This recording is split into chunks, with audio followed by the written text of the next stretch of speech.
Today in the Daily Dose, Cesar Chavez. Cesar Estrada Chavez was an American civil rights activist and labor leader who was born in Yuma, Arizona on March 31, 1927.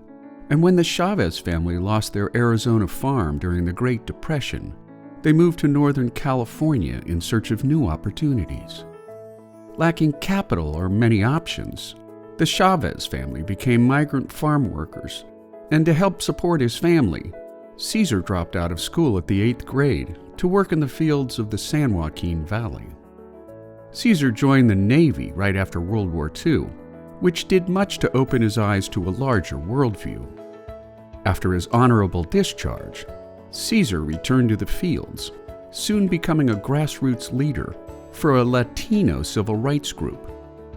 A short time later, Cesar stepped up his activism by forming the National Farmworkers Organization in conjunction with Dolores Huerta, now known as the United Farmworkers of America, whose original goal was to organize farm workers for better pay and better working conditions.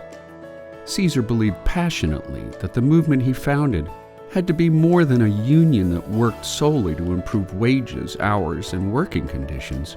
Although the UTW certainly achieved all three, he felt the union also needed to address the crippling dilemmas that farm workers faced in their individual communities after they came home from work.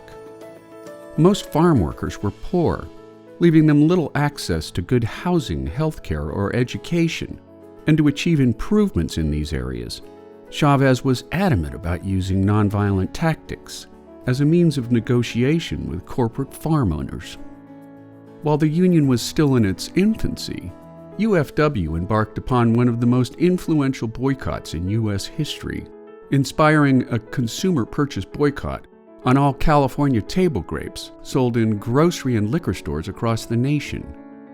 Cesar knew that for the last 100 years, all farm worker strikes had been brutally put down.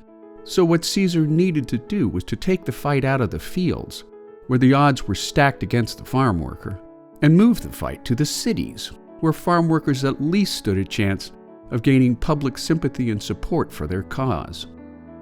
Over the next few years, Cesar and his farm workers would boycott, protest, march, and fast their way into a collective bargaining agreement with corporate farm owners in California, which guaranteed farm workers, among other things, increased pay and the right to unionize.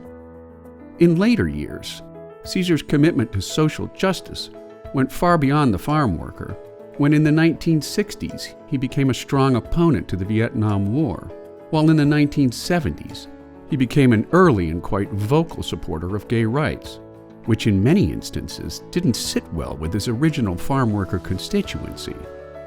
Cesar Chavez died in his sleep on April 23, 1993, at the age of 66, while in 1994, he was posthumously awarded the Presidential Medal of Freedom by then-President Bill Clinton.